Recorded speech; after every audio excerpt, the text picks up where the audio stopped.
सर्व अंगणवाडी ताईंना माझा नमस्कार. स्वागत आहे पुन्हा एकदा तुमचं माझ्या चॅनलवरती. तर आजचा जो व्हिडिओ आहे तो आहे जून महिन्यातील जो ECCE डे आहे, म्हणजेच आरंभिक बालसंगोपन आणि बालशिक्षण दिवस जो आहे तो कशा प्रकारे आपण आपल्या अंगणवाडी केंद्रामध्ये साजरा करायचा आहे, किंवा आपल्याला त्यासाठी कोणत्या वस्तू लागणार आहेत, किंवा जे प्रात्यक्षिक आपल्याला पालकांसोबत करायचं आहे ते कशा प्रकारे करायचं आहे, किंवा जे आज जून महिन्यातील जो ECCE डेचा विषय आहे तो म्हणजे विकास क्षेत्रे बालकाची, ते कशा प्रकारे तुम्ही पालकांना सांगू शकता, या सर्व गोष्टींवरती आपण व्हिडिओमध्ये चर्चा करणार आहोत. आणि कशा प्रकारे तुम्ही पालकांना सर्व माहिती देऊ शकता, आणि उपलब्ध जे अंगणवाडी केंद्रामध्ये साहित्य आहे त्या साहित्यामधूनच हा ECCE डे तुम्ही कशा प्रकारे साजरा करणार आहात हे तुम्हाला मी सर्व माहिती या व्हिडिओमध्ये देणार आहे. त्यामुळे व्हिडिओ शेवटपर्यंत पहा. तर पहा, हा जो कार्यक्रम आहे ECCE डेचा तो आहे जून महिन्याचा. तर याचा विषय जो आहे तो विषय आहे बालकांच्या अभ्यासक्रमाची माहिती आणि महत्त्वाबद्दल पालकांशी चर्चा करायची. म्हणजे जो की आपल्या बालकांचा अभ्यासक्रम आहे तो पालकांना आपल्याला समजावून सांगायचा आहे या महिन्याच्या ECCE डेमध्ये. तर ठिकाण जे आहे ते आहे अंगणवाडी केंद्र. आणि मागच्या वेळेस मी तुम्हाला प्रोसिडिंग ही कशी तयार करायची हे देखील सांगितलं होतं, आणि ह्या महिन्याच्या व्हिडिओमध्ये देखील मी तुम्हाला प्रोसिडिंग ही तुम्ही कशी तयार करू शकता ECCE डेची तेच तुम्हाला या व्हिडिओमध्ये पूर्ण माहिती मी देणार आहे. तर पहा, हा जो विषय आहे तो विषय म्हणजे काय आहे, बालकाच्या अभ्यासक्रमाची माहिती आणि महत्त्व. आपल्याला पालकांशी त्याबाबत चर्चा करायची आहे. आणि उद्दिष्ट जे आहे या कार्यक्रमाचं ते आहे पालकांना बालविकासाच्या महत्त्वाची क्षेत्रे व उपक्रमांची माहिती करून देणे. म्हणजे पालकांना आपणास बालविकासासाठी, म्हणजे बालकांचा विकास होण्यासाठी जी काही महत्त्वाची क्षेत्र आहेत आणि त्या क्षेत्रांचा विकास करून घेण्यासाठी जे उपक्रम आहेत त्याची माहिती आपणाला त्या पालकांना द्यायची आहे. तर साहित्य काय लागणार आहे, किंवा साहित्य आणि पूर्वतयारी जे काय आहे ते पाहूया आपण इथं. तर इथं साहित्यामध्ये काय दिलेलं आहे, खेळघर कोपरा, म्हणजे खेळण्याचं एक घर असतं, त्यामध्ये सर्व खेळणी असतील असा एक कोपरा आपल्याला बनवायचा आहे. अशा प्रकारे आपल्याला किती कोपरे बनवायचे आहेत, तर 4 कोपरे आपणास बनवायचे आहेत. तर ह्या खेळघर कोपऱ्यामध्ये आपण काय काय ठेवू शकतो, बाहुली घर म्हणजे टेंटसारखं किंवा बाहुलीचं घर जे असतं त्याचा उपयोग आपण करू शकतो, किंवा गाईचा गोठा म्हणजे गोठ्याचा आपण छोट्याशा साईजमध्ये गोठा तयार करू शकतो, किंवा भाजीचे दुकान, शिंप्याचे दुकान इत्यादी गोष्टी ह्या कशासाठी आहेत, खेळ कोपऱ्यासाठी आपण वापरात आणू शकतो. शिंप्याचं दुकान आपण कसं बनवू शकतो, छोटीशी खुर्ची, कात्री किंवा शिंप्याला लागणाऱ्या ज्या गोष्टी आहेत ते.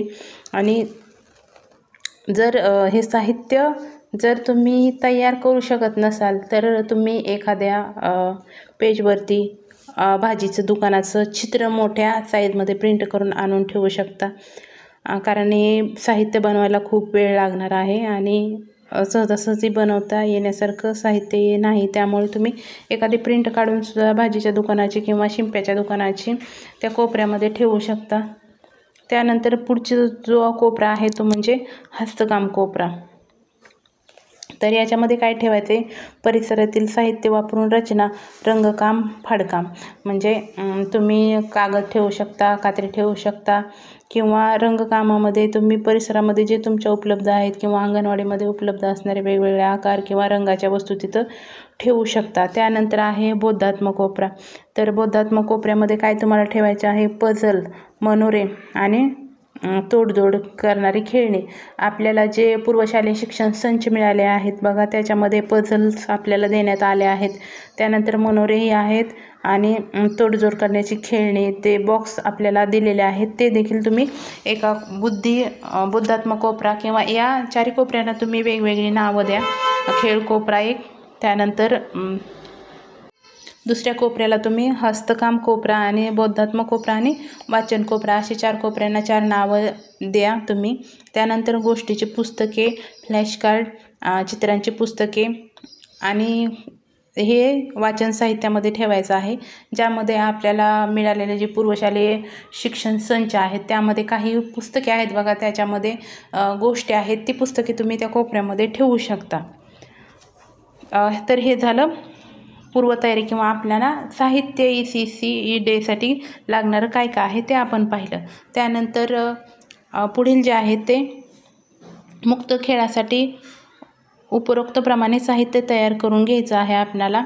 तर त्यानंतर भाषा विकासासाठी वाचन कोपरा आणि बौद्धिक विकासासाठी बोधात्मक कोपरा, सृजनशीलता विकासासाठी हस्तकाम कोपरा आणि सामाजिक भावनिक विकासासाठी बाहुलीघर असे कोपरे मांडून ठेवावे व सत्राच्या वेळ आणि दिनांक पालकांना आदल्या दिवशी आपल्याला सांगायचे आहे. तर अशा प्रकारे कोपरे आपल्याला आदल्या दिवशी तयार करायचे आहेत आणि सत्र कधी सुरू होणार आहे हे आपल्याला आणि वेळ हे आपल्याला पालकांना अगोदरच्या दिवशी सांगायचे आहे. उपक्रमाचे प्रात्यक्षिकसाठी आवश्यकतेप्रमाणे काय ठेवायचं आपल्याला आपल्याजवळ? खडू, चेंडू, चित्र, डोमिनो, पझल्स, होडी बनवण्यासाठी कागद आणि 5-6 पालकांच्या संख्येनुसार, म्हणजे आपले जे लाभार्थी आहेत 3 ते 6 वर्ष वयोगटातील, तर त्यातले पालक किती उपस्थित राहणार आहेत हे आपल्याला माहीत असणार आहे. त्यामुळे आपण पालकाच्या संख्येनुसार काय ठेवायचं आहेत? चित्रे ठेवायचे आहेत, खडू ठेवायचा आहे, चेंडू ठेवायचा आहे आणि डोमिनो पझल्स जे आपल्या पूर्वशालेय शिक्षण संच आहे त्यामध्ये उपलब्ध आहेत या पझल्स आणि डोमिनोज. आणि त्यानंतर काय ठेवायचं आहे? होडी बनवण्यासाठी आपल्याला कागद तिथे ठेवायचे आहेत. पुढे तुम्हाला मी हे जे आपले 5 विकास आहेत याचे उपलब्ध साहित्यामधून आपण पालकांकडून कशा प्रकारे सहज उपक्रम करून घेऊ शकतो किंवा त्याच साहित्याचा उपयोग करून आपण कशा प्रकारे हा कार्यक्रम पार पाडू शकतो हे देखील मी तुम्हाला सांगणार आहे. तर कार्यक्रमाला स्वागत करून आपण कार्यक्रमाची सुरुवात करायची आहे. तर अंगणवाडी सेविका ताईंनी काय करायचं आहे? सर्व आलेल्या पालकांना काय करायचं आहे? सुरुवातीला सर्व पालकांचं उपस्थितांचं स्वागत करायचं आहे. त्यानंतर काय करायचं आहे? मुक्त खेळाचा अनुभव, म्हणजे काय करायचं आहे? आपण जे स्टॉल म्हणजे कोपरे तयार केलेले आहेत त्या कोपऱ्यावरती पालकांना आल्यानंतर, स्वागत झाल्यानंतर उपस्थित राहिलात त्या आणि तुम्ही आलात तर तुमचं या ECCE डेच्या कार्यक्रमामध्ये स्वागत आहे. अशा प्रकारे स्वागत झाल्यानंतर तुम्ही काय करायचं आहे? जे आपण 4 कोपरे तयार केले त्या कोपऱ्यामध्ये काय सांगायचं आहे पालकांना? तुम्ही तुमच्या मुलाला घेऊन त्या कोपऱ्यामध्ये तुमच्या इच्छेनं तुम्ही कोणताही कोपरा निवडा आणि तिथं तुम्ही तुमच्या मुलासोबत खेळा, असं आपणास त्या पालकांना सांगायचं आहे. त्यानंतर काय करायचं आहे? एक 15-20 मिनिटाचा वेळ आपण त्यांना द्यायचा आहे. ते झाल्यानंतर आपण सर्व मुलांना आणि पालकांना बसवून घ्यायचं आहे व त्यांच्याशी चर्चा करायची आहे आपणास. कोणत्या संदर्भात? तर जे बालविकासाची जी क्षेत्र आहेत 5 आणि त्या क्षेत्रांचा विकास आपणास घडवून आणायचा आहे. तर त्या विकास घडवून आणण्यासाठी आपणाला त्या मुलांसोबत कोणते उपक्रम घ्यायचे आहेत किंवा कोणत्या उपक्रमातून कोणता विकास होणार आहे हे आपल्याला त्या पालकांना पटवून द्यायचं आहे, समजावून सांगायचं आहे. तर ते कसं समजावून सांगायचं आहे ते आपण इथं अगोदर सुरुवातीला ही माहिती वाचूया. त्यानंतर मी तुम्हाला 5ही विकास कशा प्रकारे तुम्ही तुमच्या पालकांना समजावून सांगायचे हे देखील मी तुम्हाला सांगणार आहे. तर इथं थोडक्यात सांगितलं आहे काय करायचं आहे. काही वेळ मुक्त खेळ खेळल्यावर अंगणवाडी सेविका ताईंनी पालकांना बालविकासाच्या 5 महत्त्वाच्या क्षेत्राबाबत माहिती द्यावी.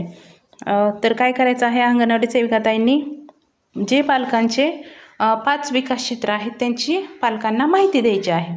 तर लक्षात घ्या, जी पालकांची 5 विकासाची क्षेत्र आहेत ती कोणती क्षेत्राबद्दल इथं चर्चा करण्यात आली आहे? ती म्हणजे शारीरिक विकास, त्यानंतर आहे सामाजिक, भावनिक आणि नैतिक विकास, त्यानंतर बोधात्मक विकास, त्यानंतर आहे भाषा व साक्षरता विकास आणि तिसरा जो आहे तो सृजनशील विकास किंवा सौंदर्यात्मक आणि सांस्कृतिक विकास. तर ह्या 5 क्षेत्रांचा इथं उल्लेख आलेला आहे. या 5 क्षेत्रांविषयी आपल्याला पालकांना चर्चा करायची किंवा त्यांना त्या गोष्टी आपल्याला सांगायच्या आहेत समजावून आणि त्यांचे उपक्रम देखील सांगायचे आहेत. तर पुढे बघा काय दिलं यांनी.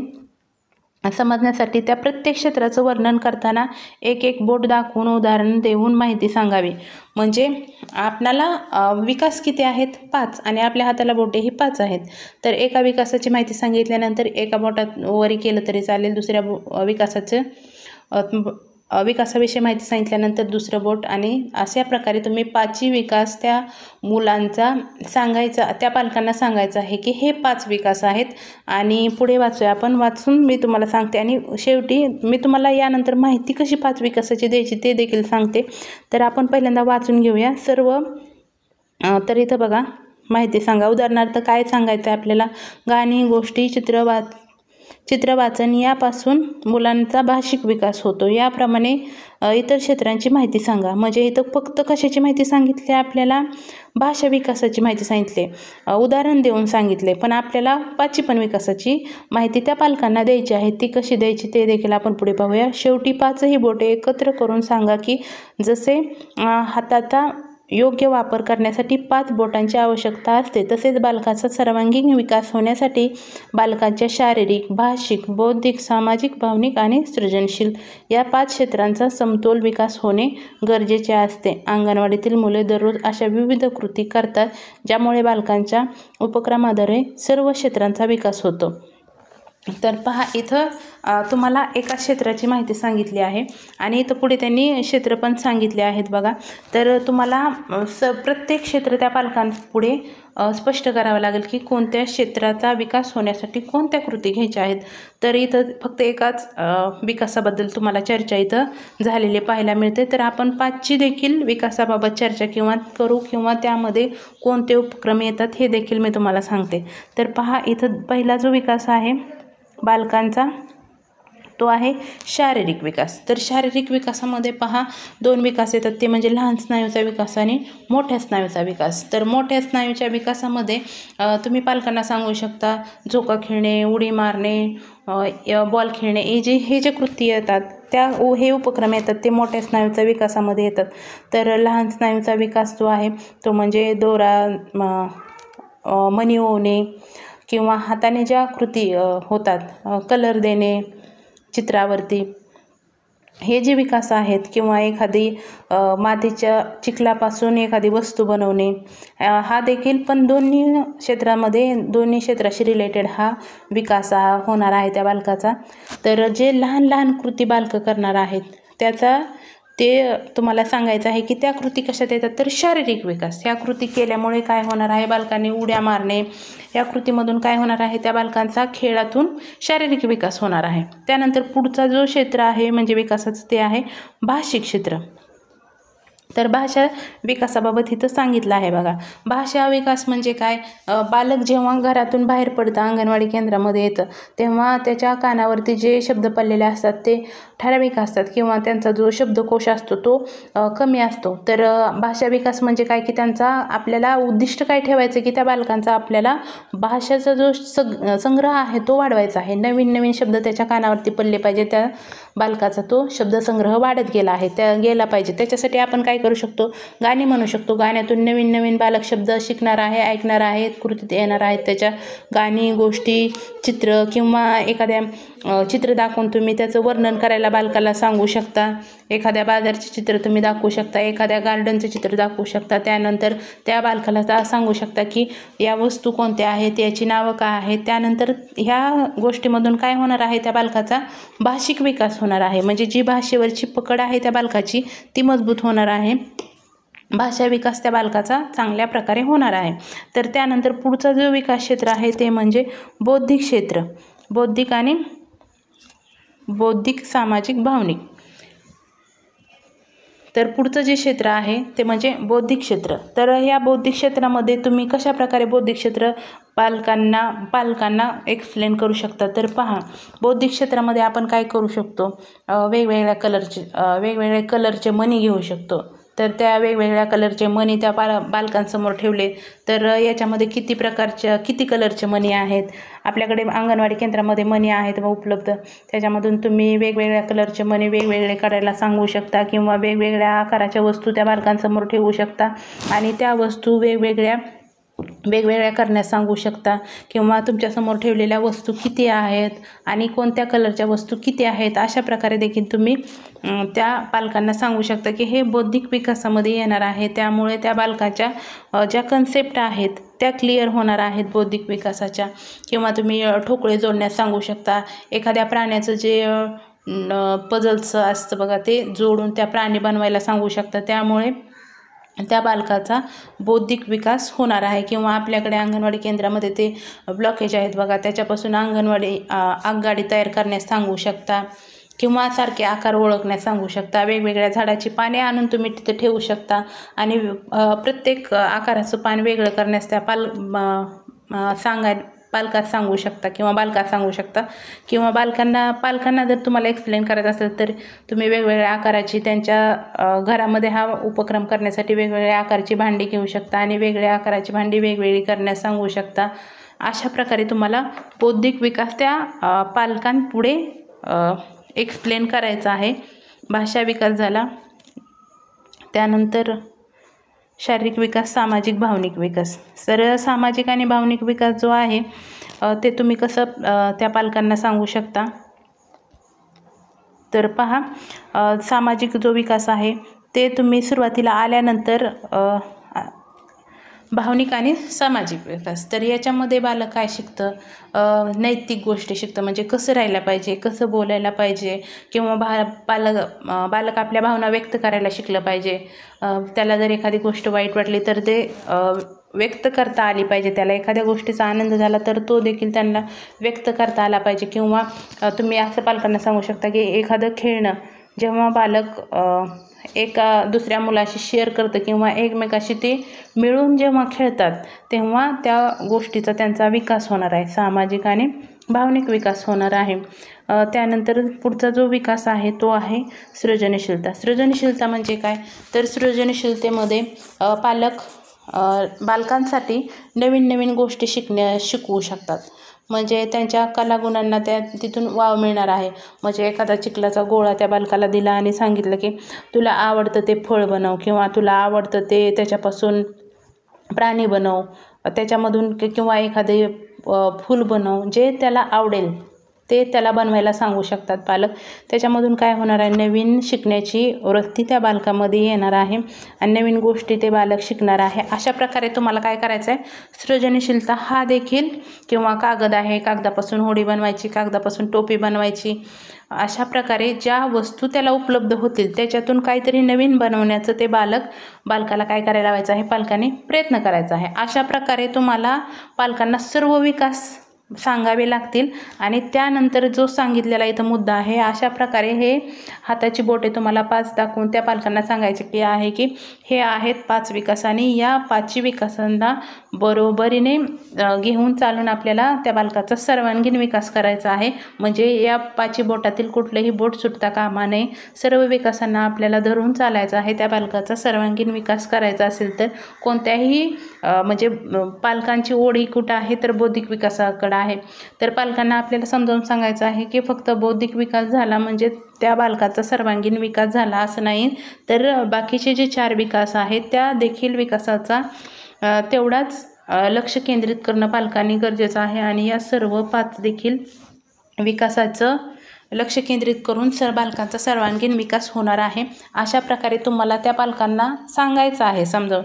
मी आता तुम्हाला काय एक्सप्लेन केलेत की हे जे 5 विकास आहेत ते सांगितलेत आणि हे मी जसे तुम्हाला सांगितले तशा प्रकारे तुम्हाला त्या पालकांना सांगायच्यात आणि त्या पालकांना हे 5 विकासाचं महत्त्व तुम्हाला पटवून द्यायचं आहे. अशा प्रकारे तुम्ही ही माहिती तुमच्या पालकांना द्यायची आहे. त्यानंतर काय करायचं आहे, ही माहिती तुम्ही सांगितल्यानंतर काय करायचं आहे, प्रात्यक्षिक करायचं आहे. म्हणजे आता आपण समजावून सांगितलं की शारीरिक विकासासाठी हे करायचं आहे, भावनिक विकासासाठी हे करायचं आहे, बौद्धिक विकासासाठी हे करायचं आहे, भाषिक विकासासाठी हे करायचं आहे, सृजनशीलता विकासासाठी हे करायचं आहे. तर आता आपल्याला काय करायचं आहे, हे प्रत्यक्ष करून त्या पालकांना दाखवायचं आहे. उपक्रम प्रात्यक्षिक करायचं आहे आपल्याला. तर काय करायचं आहे, पालकांचे 2 गट करायचे आहेत. प्रथम काय करायचं आहे, पहिल्या गटाला शारीरिक विकास, भाषिक विकास उपक्रम करण्यास सांगायचं. तर पालकांचं काय करायचं, जेवढे पालक तुमच्याकडे आले असतील ते 2 गटामध्ये विभागून घ्यायचे, जेवढे काही उपस्थित असतील ते. आणि त्यांना काय करायचं आहे, पहिल्या गटाला कुठला विकास द्यायचा, शारीरिक विकास द्यायचा. आणि पहिल्याच गटाला कुठले, शारीरिक विकास आणि भाषा विकास, हे 2 विकास एका गटाला द्यायचे. उपक्रम करायला त्यांना सांगायचं की त्यांना आपण समजावून तर सांगितलं शारीरिक विकासात काय येतं आणि भाषिक विकासामध्ये काय येतं, तर एका गटाला 2 विकास द्यायचे आणि त्याचा तुम्ही उपक्रम इथं सादर करण्यास सांगायचा. त्यानंतर काय आहे दुसरा गट. दुसऱ्या गटाला कुठले दिले 2 विकास, बौद्धिक आणि सृजनशील. तर हे 2 विकास दुसऱ्या गटाला द्यायचं की सांगायचं 2 पालकांना डिवाईड केल्यानंतर पहिला गट हा आहे, दुसरा गट हा आहे. त्यांना सांगायचं की तुम्हाला 2 उपक्रम दिले आहेत, एक म्हणजे शारीरिक विकास आणि भाषिक विकास. दुसऱ्या गटाला सांगायचं की तुम्हाला बौद्धिक विकास आणि सृजनशीलता विकास हे 2 विकास तुम्हाला दिले आहेत आणि तुम्हाला समोर येऊन अशी कृती करून दाखवायची की त्याच्यामधून पहिल्या गटाचा शारीरिक विकास, भाषिक विकास झाला पाहिजे आणि दुसऱ्या गटाचा बौद्धिक विकास आणि सृजनशीलता विकास झाला पाहिजे. आणि जिथं त्या पालकांना हे उपक्रम करण्यासाठी अडचण येईल तिथं काय करायचं आहे, तुम्ही त्यांना मार्गदर्शन करायचं आहे, मदत करायची आहे. पालकांनी मुलांचा ह्या गोष्टीमध्ये मुलांना सहभागी करून घ्यायचं आहे. तर इथं काय पुढे दिले आहेत, म्हणजे शारीरिक विकासामध्ये तुम्ही काय करू शकता, त्या म्हणजे शारीरिक विकास करण्यासाठीचे उपक्रम इथे दिलेत. काय करू शकता तुम्ही देखील तुमच्या पालकांना समजावून सांगू शकता की याच्यामध्ये कुठले उपक्रम येतात ते. तर पहा इथं काय दिले, शारीरिक विकासामध्ये नागमोड्या रेषेवरून चालणे, चेंडू फेकणे, इथं 2 उपक्रम दिले. शारीरिक विकासाचे 2 उपक्रम दिले आहेत. त्यानंतर शारीरिक विकासामध्ये तुम्ही आणि काय करू शकता, बेडूक उड्या मारणे, पुस्तक डोक्यावर घेऊन चालणे, चेंडू लांब फेकणे, चेंडू बकेटमध्ये फेकणे इत्यादी तुम्ही गोष्टी सांगू शकता त्या पालकांना की याच्यातला कुठलाही उपक्रम तुम्ही करा. त्यानंतर पहा पुढचं जे आहे ते आहे भाषिक विकास. भाषिक विकासामध्ये काय येणार आहे, चित्रवाचन करणे, गाणी, गोष्टी. तर भाषिक विकासामध्ये तुम्ही काय करू शकता, आपल्याकडे जी अंगणवाडी केंद्रामध्ये पुस्तकं आहेत पहा, त्याच्यामध्ये एखादं मी पाठीमागं पण सांगितलं बाजारचं किंवा गार्डनचं चित्र देऊ शकता. त्याच्यामध्ये चित्राचं वाचन करायला सांगायचं आहे. कुठलंही रेल्वे स्टेशनचं कशाचंही चित्र तुम्हाला जे उपलब्ध होईल त्या चित्राचं त्या बालकाकडून वाचन करण्यास सांगायचं की बाबा चित्रामध्ये तुला काय दिसत आहे, ह्याचं नाव काय, हे काय आहे, ते काय आहे. अशा प्रकारचे प्रश्न विचारून त्या बालकाचं काय होणार आहे, शब्दसंग्रह वाढणार आहे, त्याला नवीन गोष्टीची माहिती होणार आहे, त्या वस्तूचं नाव ते बालक सांगणार आहे. त्यानंतर काय येतं, भाषिक विकासामध्ये गाणी येतात, गोष्टी येतात. गोष्टीमधून नवीन शब्द त्या बालकांच्या कानावर पडणार आहे, ते आत्मसात करील आणि त्याचा काय होणार आहे, शब्दसंग्रह वाढेल. त्यानंतर चित्र दाखवू शकता किंवा अभिनय करून तुम्ही एखादं गाणं त्या पालकांना सादर करण्यास सांगू शकता. त्यानंतर आवडेल ते पुस्तक, तुम्हाला जे वाटेल ते पुस्तक त्या बालकांना दाखवून चित्राचं वर्णन करण्यास सांगू शकता. त्यानंतर बौद्धिक विकासामध्ये डोमिनो पझल्स. तर आपल्याला जे किट मिळालं आहे त्यामध्ये डोमिनोज आणि पझल्स उपलब्ध आहेत पहा, ते तुम्ही त्याचाच वापर तुम्ही करू शकता आणि ते त्यांना ते पझल्स जुळवायला सांगू शकता किंवा ते जरी तुम्हाला वाटत नसेल तरी आपल्याकडे पहा ते लाल आणि निळ्या कलरचे ब्लॉकेज दिलेले आहेत बघा. त्या ब्लॉकेजचे तुकडे तुम्ही घेऊन त्यापासून आगगाडी तयार करण्यास सांगू शकता किंवा आपल्याकडे मणी आहेत उपलब्ध, ते मणी दोऱ्यामध्ये ओवण्यास सांगू शकता किंवा आपल्याकडे विविध आकार आहेत उपलब्ध, ते आकार वेगवेगळे करण्यास सांगू शकता. सारख्या आकाराच्या वस्तू वेगळीकडे करण्यास सांगू शकता किंवा पाठीमागं पण मी तुम्हाला सांगितलं की वेगवेगळ्या झाडाची पाने तुम्ही वेगवेगळी करायला सांगू शकता. अशा प्रकारे ह्या बौद्धिक विकासामध्ये त्या कृती त्या पालकांकडून तुम्ही करून घ्यायच्या आहेत किंवा सुरुवातीला तुम्ही पहा की पालक काय करत आहेत, तर त्यांना जर आवश्यकता असेल मार्गदर्शनाची तर तुम्ही त्यांना मदत करू शकता. त्यानंतर सृजनशीलतेसाठी काय आहे, कागदाची होडी बनवणे. तर सृजनशीलतेचा जो विकास आहे तो कशा संदर्भात आहे, तर नवीन नवीन गोष्टी त्या बालकांना शिकवायच्या आहेत आपल्याला. सृजनशीलता विकासामध्ये काय, कागदाच्या होडी बनवण्यास सांगायचं, आपण कागद उपलब्ध करून द्यायचा आहे. होडी बनवणे किंवा टोपी बनवणे या गोष्टी तुम्ही घेऊ शकता किंवा कणकेचा गोळा घेऊन तुम्हाला पाठीमागे पण मी सांगितलं त्यापासून आवडती वस्तू, चित्र, प्राणी, फळे बनवण्यास सांगू शकता किंवा चिखलाचा देखील उपयोग तुम्ही करू शकता. अशा प्रकारे तुम्हाला दोन विकास एका गटाकडून आणि 2 विकास दुसऱ्या गटाकडून अशा प्रकारे त्या पालकाकडून तुम्हाला करून घ्यायचे आहेत 4 उपक्रम. तर हे 4 उपक्रम तुम्ही तुमच्या ह्यांच्याकडून बालकांकडून करून घ्या। त्यानंतर राहिला तो जो एक क्षेत्र राहिलं ते म्हणजे सामाजिक भावनिक क्षेत्र। तर याच्यामध्ये काय होणार आहे, याच्यामध्ये त्यांनी त्याचा उपक्रम दिलेला नाही आहे। तर तुम्हाला प्रश्न पडला असेल की असं का, की एक उपक्रम काय आणि एक जे क्षेत्र आहे ते वगळलेलं का आहे। तर लक्षात घ्या, याच्यामध्ये त्यांनी क्षेत्र वगळलेलं नाही। ज्या त्यांनी कृती करायला सांगितलेल्या आहेत त्या त्यांनी गटाने करायला सांगितले आहेत, त्यामध्ये बालकांचा सहभाग घ्यायचा आहे। यामध्ये त्यांचा ॲटोमॅटिकली जो 5वा विकास आहे तो होणार आहे। म्हणजे बालक इतर पालकांबरोबर बालक बोलणार आहे, शिकणार आहे किंवा ती वस्तू जी हवी आहे ते मागणार आहे। त्या कृतीमधून तो 5वा जो विकास आहे सामाजिक भावनिक विकास तो ॲटोमॅटिकली होऊन जाणार आहे त्या बालकाचा। तर पहा, 5ची पण क्षेत्रांचा इथं लक्षात घेतलेले आहेत। तर असं काही नाही की 5वे क्षेत्र वगळण्यात आलं आहे, सर्व क्षेत्रांचा इथं समावेश केला आहे। त्यानंतर आपला अशा प्रकारे 2 उपक्रम करून घेतल्यानंतर आपला कार्यक्रम संपणार आहे। त्यानंतर आपल्याला काय करायचं आहे तो म्हणजे समारोप। तर समारोप करत असताना काय करायचं, तुम्हाला पालकांना काय विचारायचं आहे, तुम्ही आज नवीन काय गोष्टी काय शिकलात आणि आपण घरी मुलासोबत कोणत्या 2 गोष्टी करणार आहात आणि तुम्ही इथं काय शिकलात आणि घरी गेल्यानंतर तुम्ही मुलांसोबत कोणत्या गोष्टी करणार आहात। आणि तिसरा प्रश्न काय विचारायचा आहे, तुम्ही इतर पालकांना या गोष्टी सांगणार का। अशा प्रकारे तुम्ही सांगून हा कार्यक्रम संपवू शकता। त्यानंतर राहिला प्रोसिडिंगचा विषय। प्रोसिडिंग कशी तयार करायची ते देखील सांगते तुम्हाला। आरंभिक बालसंगोपन आणि बालशिक्षण, अशा प्रकारे तुम्ही हेडलाईन द्या, ECC डे दिनांक टाका। त्यानंतर महिन्यामध्ये दिनांकमध्ये महिना येणारच आहे। त्यानंतर तुम्ही विषय घ्या, विषयाचं नाव तुम्ही टाका। त्यानंतर आहे असा विषय तुम्ही उतरवून घ्या। त्यानंतर ठिकाण काही लिहायची आवश्यकता नाही, त्यानंतर उद्दिष्ट आहे असं तुम्ही लिहून घ्या। त्यानंतर हे साहित्य आणि पूर्वतयारी पण तुम्ही अशा प्रकारे लिहू शकता। त्यानंतर इथं जे आहे हे काय लिहिण्याची आवश्यकता नाही आहे। त्यानंतर तुम्हाला काय लिहायचं आहे, स्वागत मोठ्याला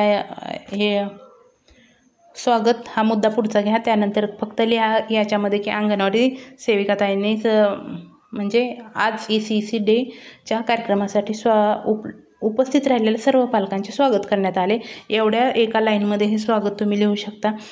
त्यानंतर हा मुक्त खेळ अनुभव अशा प्रकारे तुम्ही उतरवू शकता। त्यानंतर हे तर तुम्हाला लिहावंच लागणार आहे। आणि त्यानंतर मी जी माहिती तुम्हाला 5ही क्षेत्रांची दिली त्यातील प्रत्येक क्षेत्रासमोर कमीत कमी 1 लाईन तरी तुम्ही लिहू शकता। त्यानंतर आहे हे असं उतरवू शकता। तुम्ही उपक्रम घेतले म्हणजे इथं फक्त लिहिलं आहे की कट करा, तर असं नाही लिहायचं तुम्हाला काय लिहायचं आहे की कार्यक्रमासाठी उपस्थित असणाऱ्या सर्व बालकांचे 2 गट केले। त्यानंतर त्यांना जिथं जिथं असं लिहिलं आहे की करा, तिथं तुम्हाला काय करायचं आहे, फक्त केले। म्हणजे इथं फक्त तुम्हाला इन्स्ट्रक्शन दिलेत की तुम्ही करा, तर तुम्ही खरंच केले असं तिथं लिहायचं आहे। त्यानंतर हे उदाहरणं तुम्ही लिहू शकता किंवा तुमचे जे 2 गट केले होते त्या 2 गटांनी काय वेगळ्या कृती तुम्हाला केल्या असतील तर फक्त शारीरिक विकासापुढे जे केलेल्या कृती आहेत ते शॉर्टमध्ये लिहू शकता। त्यानंतर समारोपामध्ये आहे असा तुम्ही समारोप लिहू शकता। आणि आभार मानून आजचा कार्यक्रम संपला। अशा प्रकारे तुम्ही तुमचा जून महिन्याचा ECC डे साजरा करू शकता। जर तुम्हाला मी सांगितलेली माहिती किंवा हा व्हिडिओ हेल्पफुल म्हणजे या व्हिडिओची तुम्हाला मदत होणार असेल किंवा व्हिडिओ आवडला असेल तर तुम्ही व्हिडिओला लाईक करा, कमेंट करा आणि जर चॅनलवर तुम्ही नवीन असाल तर चॅनलला सबस्क्राईब करायचं मात्र विसरू नका। धन्यवाद।